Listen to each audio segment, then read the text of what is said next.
नमस्कार शेतकरी मित्रांनो, मी अशोक तोडकर हवामान अंदाज। मित्रांनो, आज आहे 14 ऑगस्ट। आज मध्यरात्रीपर्यंत राज्यातल्या काही मोजक्या भागांमध्ये पावसाच्या सरी कोसळणार आहेत। तर काही ठिकाणी विजांच्या कडकडाटात देखील आगमन होण्याचे चान्सेस देखील आहेत। तर बघूयात कुठल्या ठिकाणी ही आगमनाची चाहूल लागते। तर किनवटमध्ये मोजक्या भागांमध्ये पावसाची शक्यता आहे। तर काही ठिकाणी ढगाळलेलं वातावरण पाहायला मिळेल। तर हलक्या ते मध्यम पावसाची देखील शक्यता आहे, पण यातल्याच मोजक्या भागांना जोरदार पावसाची देखील शक्यता आहे। गरमीची दाहकता पाहता मोठ्या पाण्याच्या थेंबाची जाडी देखील इथे वाढणार आहे। नांदेडच्याही मोजक्या भागांमध्ये पावसाची शक्यता आहे, पण नांदेडचा दक्षिणेकडील भाग असणार आहे। त्यानंतर उत्तरेकडील भागामध्ये वातावरण खूप ढगाळ होईल, पण किनवट वगैरे भागामध्ये ह्या पावसाची शक्यता राहणार आहे।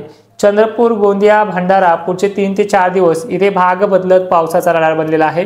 विजांच्या कडकडाटामध्ये या भागामध्ये भाग बदलत पाऊस असणार आहे। पुढचे 3 दिवस या भागासाठी महत्त्वाचे असतील आणि स्वातंत्र्य दिनानिमित्त पावसाचा जोर काही भागांना जोरदार वाढणार आहे। त्या भागांची देखील माहिती आपण घेऊयात। पण कंडिशन पश्चिम महाराष्ट्र, उत्तर महाराष्ट्र तसेच मध्य महाराष्ट्राची जरा किचकट आहे, त्या बाबतीत देखील आपण बोलणारच आहोतच। आता बोलूयात उद्याच्या अपडेटकडे। आज संध्याकाळचं आपण पाहिलं की नांदेड वगैरे भागात पाऊस आहे। त्यानंतर अकोला, अमरावतीमध्ये मोजक्या ठिकाणी पडेल। आज 14 ऑगस्टची कंडिशन।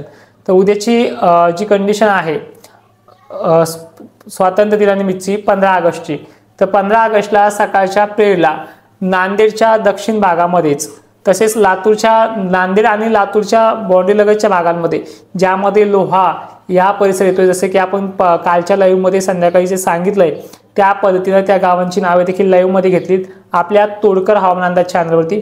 तिथे सविस्तर सांगितल्याप्रमाणे हा पाऊस उद्या दाखल होतोय।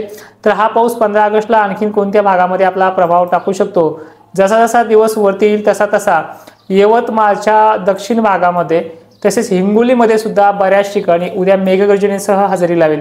व्याप्ती मात्र फक्त 35% आहे। उर्वरित 65% भागांना तो सोडणार जरी असला मात्र त्या भागातही काही ठिकाणी हलक्या ते मध्यम पावसाची सर कोसळेल।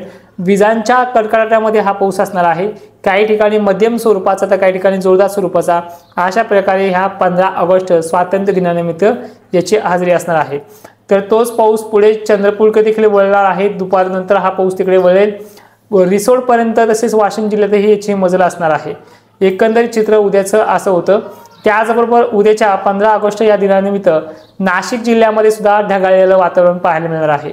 अहमदनगर, छत्रपती संभाजीनगरमध्ये मोजक्या ठिकाणी जसं की गेल्या वर्षी खंडामध्ये घडायचं, एकूण सत्कार केला तिकून सत्कार केला, सेम कंडिशन त्या काळामध्ये देखील पाहायला मिळणार आहे।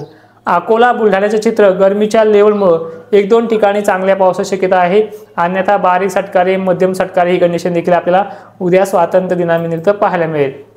आणि बऱ्याचशा शेतकरी मित्रांना विनंती आहे, तोडकर हवामान अंदाज या यूट्यूब चॅनलवरती तुम्ही नेहमी लाईव्ह पाहत चला, कारण की तिथे सर्वांची देखील भागांची माहिती देखील सविस्तर स्वरूपामध्ये दिली असते। आज आपले THFS वेदरचे चॅनल आहे, इथेही सबस्क्राईब करत चला। इथे तुम्हाला थोडक्यात माहिती देण्याचा प्रयत्न करतो। तर 15 ऑगस्टची कंडिशन तुम्ही पाहताय, सोलापूर, बीड जिल्ह्यातही तुरळक ठिकाणी पाऊस होणार आहे। त्याचबरोबर परळी, वैजनाथ, परभणी, धाराशिवमध्ये सुद्धा मोजक्या ठिकाणी हा पाऊस असणार आहे। पावसाची तीव्रता काही ठिकाणी जोरदार तर काही ठिकाणी हलक्या राहील। व्याप्ती मात्र 25 ते 30% भागांना असेल। उर्वरित 70% भागांना ढगाळलेलं वातावरण, विखुरलेला पाऊस, मध्यम स्वरूपाचा पाऊस हा कंडिशन यामध्ये पाहायला मिळेल। एकंदरीत आता हिंगोलीबद्दल, नांदेडबद्दल जर सांगायचं म्हणलं तर उद्या संध्याकाळच्या वेळेपर्यंत देखील नांदेड जिल्ह्याचा जोर हा वाढू शकतो। नांदेडच्या बहुतांश भागांमध्ये हा पाऊस असणार आहे। जवळपास नांदेडची व्याप्ती संध्याकाळच्या वेळेला 70-75 असेल। त्याचबरोबर यवतमाळ, हिंगोली सुद्धा सेम कंडिशनमध्ये आहे, लातूर देखील त्याच कंडिशनमध्ये आहे। पण अहमदनगर, छत्रपती संभाजीनगरला बारीक सटकारे वगैरे येण्याचे चान्सेस देखील उद्या 15 ऑगस्टला काही ठिकाणी असतील। त्याचबरोबर बीड जिल्ह्यामध्ये देखील उद्या हजेरी लावण्याची शक्यता आहे। खंडामध्ये शेतकऱ्यांना हा दमदार दिलासा असेल। त्याचबरोबर विदर्भामधल्या भागांमध्ये भाग बदलत ही कंडिशन कायम राहणार आहे। पुढील 5 ते 6 दिवस राज्यामधल्या या पूर्व भागांमध्ये पावसाचं प्रमाण 1 दिवसाआड का होईना पण भाग बदलत काही ठिकाणी मेघगर्जनेसह राहणार आहे।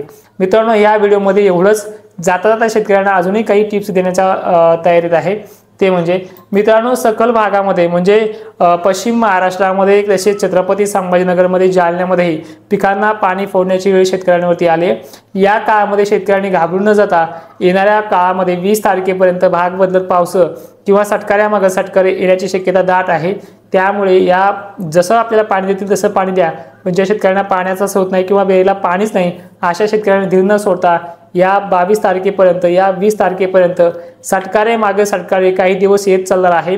चांगल्या तारखा पावसाच्या अशा आहेत ती म्हणजे उद्याची पूर्व भागासाठी 18-19 ही मध्य महाराष्ट्र, जालना, छत्रपती संभाजीनगर, नाशिक वगैरे भागांसाठी आहे. जळगावला सुद्धा उद्या धुळे साईडकडनं वातावरण पावसाचं बनेल आणि एकंदरीत हे 20 तारखेपर्यंत सत्र भाग बदलत सटकारे वगैरे का होईना या पश्चिम महाराष्ट्रात येत राहतील.